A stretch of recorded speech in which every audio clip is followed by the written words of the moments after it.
right, well, a few items to talk about. The County Council is going to move very quickly through a significant savings plan, as you're well aware. And we've received a plan from the County Executive. We've just had an extensive discussion at the Council this morning about the overall fiscal situation. And we will now begin committee work. Just wanted to make a brief comment on one particular item from the packet, which you may have already noticed. Today's packet about the Education Committee and the savings plan notes that the savings from MCPS, which have been requested, that the council staff analysis and the school system's review is that none of the reductions would have, and I'll quote, any direct impact on the classroom or classroom learning in order to meet the savings plan target. So I think it's an important point to make because there's a lot of confusion out there as to how will this savings plan impact the council's commitment to education. And overall, within the context of a very significant budget, it is proving to be realistic for the school system to find the savings that they've been asked to find without having that savings pulled from classroom resources. So that's just an important item for our residents to fully understand. I wanted to talk a little bit, very briefly, about prepayment of property taxes. Obviously, we've all been wrangling with that issue for several weeks. There is continuing to be discussion about it. I wanted to note that I will not be supporting refunds for property tax prepayments. Many council members are still considering their points of view. And I think that it's safe to say that the courts will get the final say on this issue, and that many residents who follow the issue closely will likely claim the deduction pending any resolution in the courts. And so we're concerned about taking any action around refundability that might adversely affect the legal position for those filers. And I'll leave that there. An additional major issue, obviously, that came up last week was the unfortunate news of Discovery's relocation, and that's a real challenge. There are so many people who live in the county who work there. There are so many businesses that are essentially satellite businesses of Discovery, and it's going to have a real adverse effect on many people here in the county. At the same time, we're seeing now, the reviews coming in from the real estate community about the future of downtown Silver Spring, and people are optimistic. They feel that Silver Spring is a fantastic place to live. It's a great place to work, and that it's a prime location. And this is Class A office space in a prime location in a thriving community. And it's the kind of location that overall has been a location that is succeeding in the current commercial real estate markets around this region.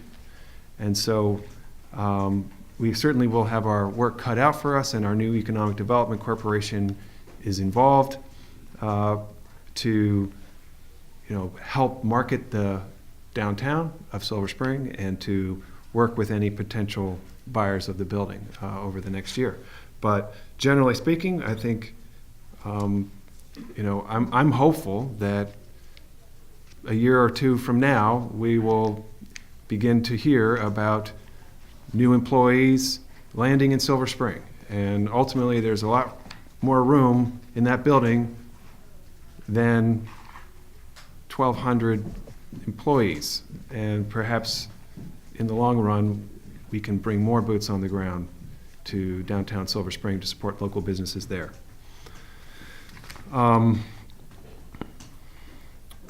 I think I'll pause there, and if I have some information here about TPS, that's been a real big issue. I'd be happy to speak to that.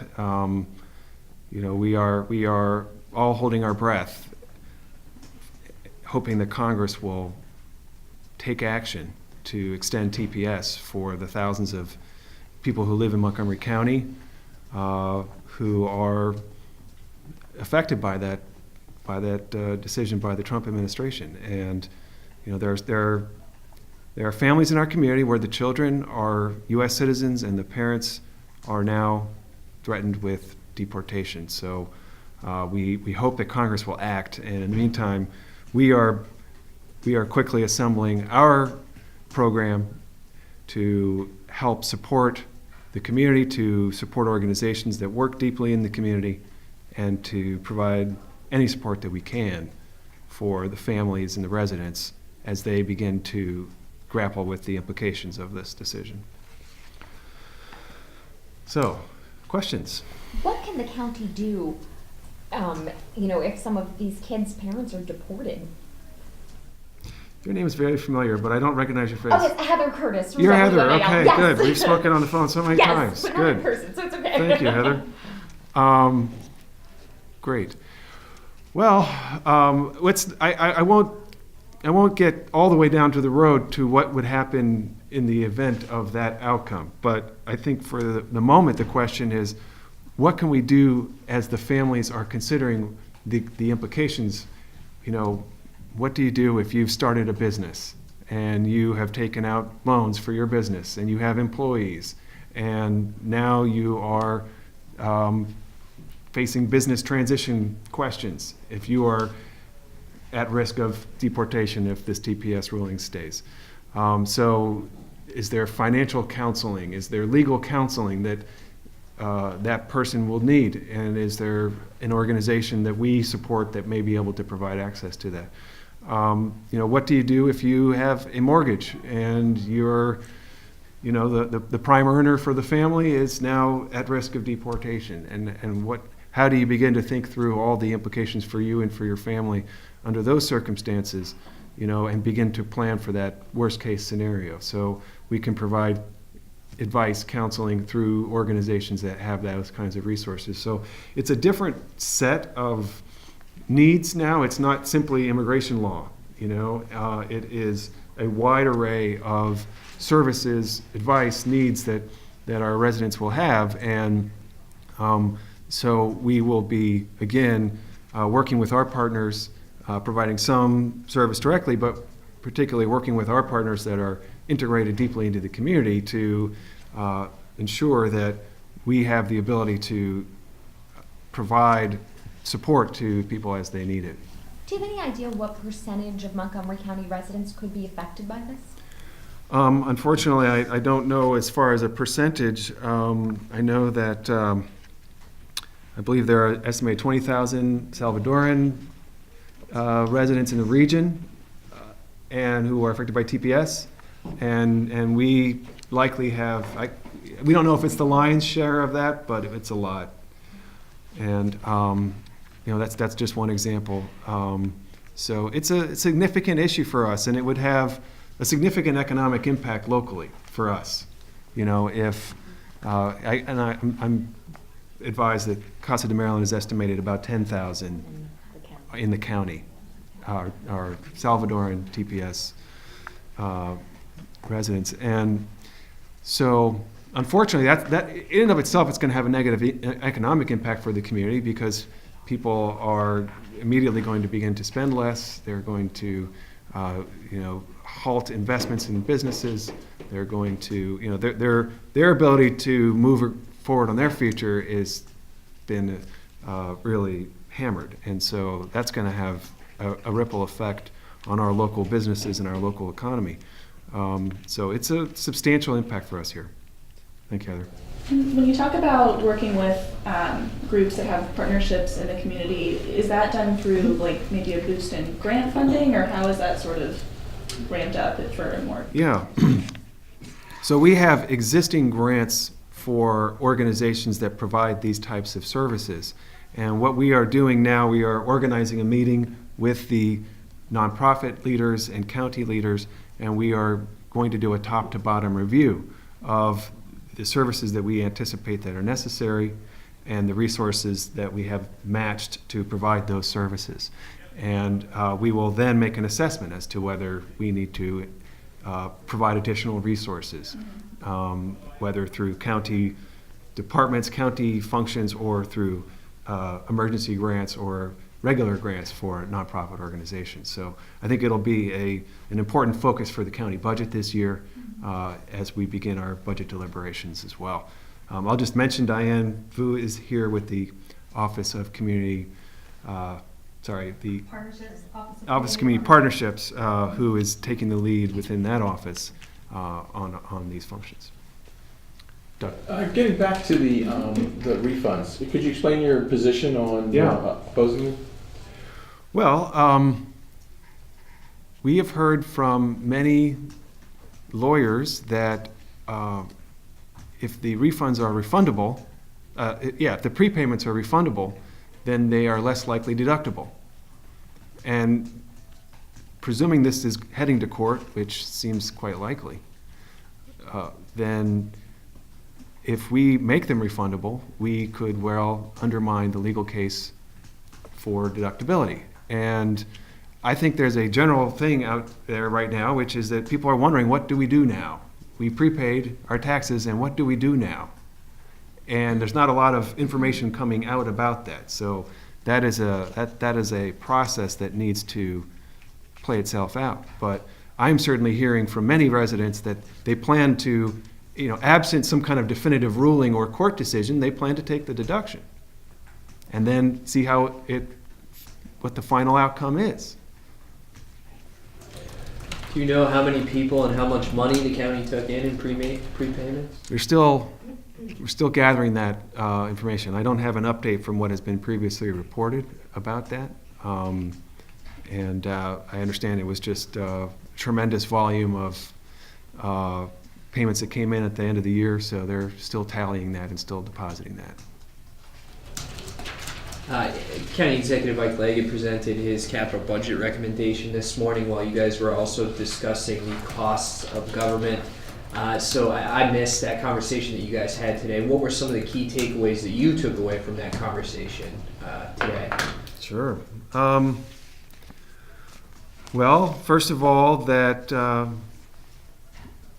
this is a time to be cautious about the future. We have not repealed the business cycle. We have not received, there's no reason to think that we won't hit a recession anytime soon.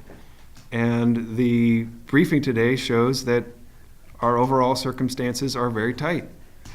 And so it's a time to continue to be prudent and cautious, to maintain commitments to savings programs for rainy days, and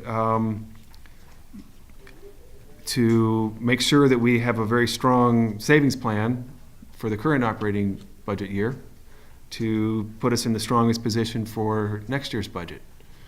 But that, I think the overall takeaway is that it's an important discussion and council members benefit tremendously from it, and we should, we need to continue to have these discussions regularly at the county council so that everyone can really just always have front of mind the context that we're in.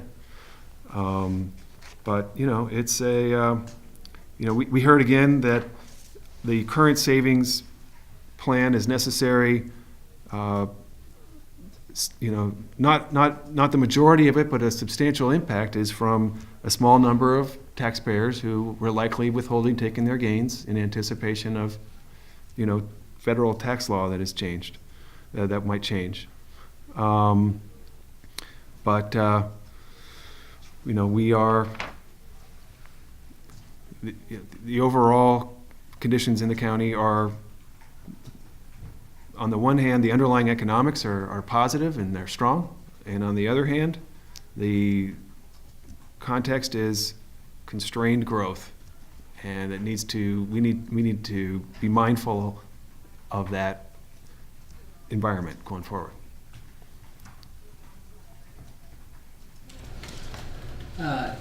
County Executive Leggett also kind of went over his infrastructure legacy, if you will, during his 12-year term.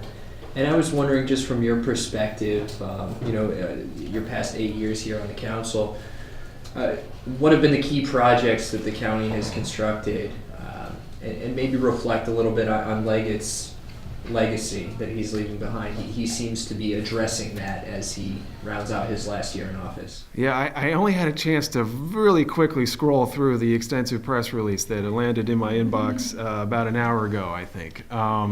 So I can't give the most detailed response, but I did notice that it highlighted the ever-increasing investment in school construction. And that has been a huge challenge in our community. And I do think that the county executive and the council have made school construction the overriding priority for capital funds year after year after year. And, it's amazing to me to think that there are jurisdictions in the state of Maryland that essentially let the state pay for all or almost all of their school construction. And here, the state is a weak partner as far as school construction is concerned. And year after year, we have to step up and devote more and more of our capital budget to that need because enrollment just continues to surge. And as you know, over the last 2 years, we've added more than a high school to our school population. So I do think that, in the county executive's time here, we have worked together to successfully increase school construction funding substantially, and frankly, there's no end in sight for that.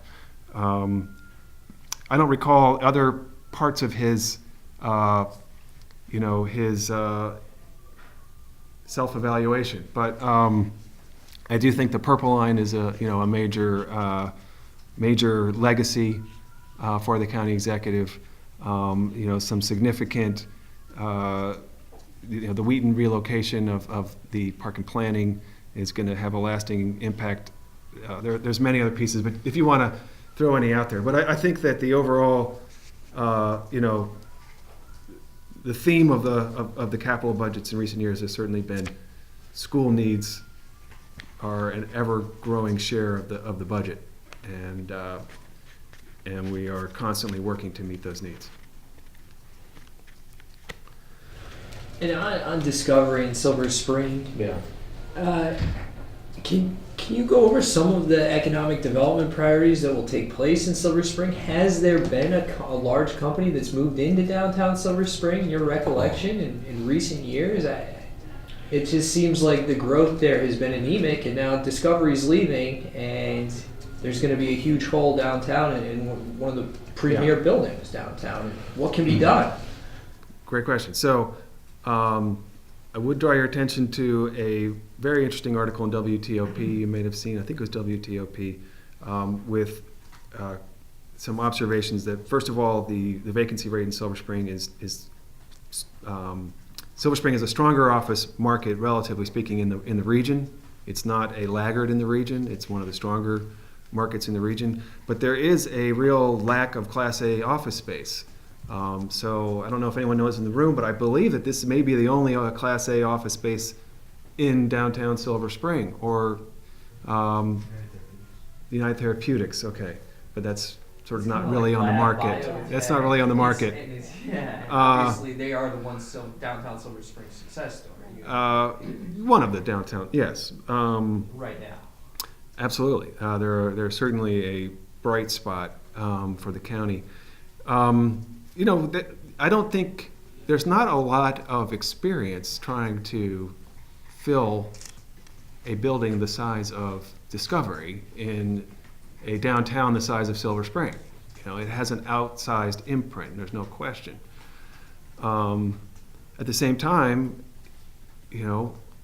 as a Class A trophy office building in a metro proximate location in a place that has become one of the best places to spend time and to live in the Washington region, I can only be hopeful that there will be interest in locating there.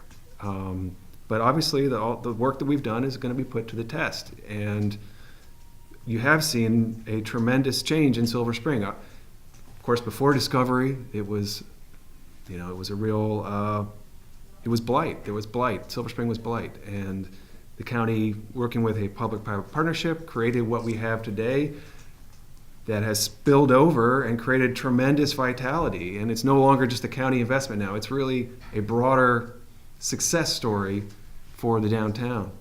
And I think most people feel that it has been a huge success. So, we're in as strong a position as we could be to absorb, such a devastating hit and bounce back and move forward. So I'm a believer in Silver Spring and Montgomery County, and I really do think in the end, we'll come out of this strong.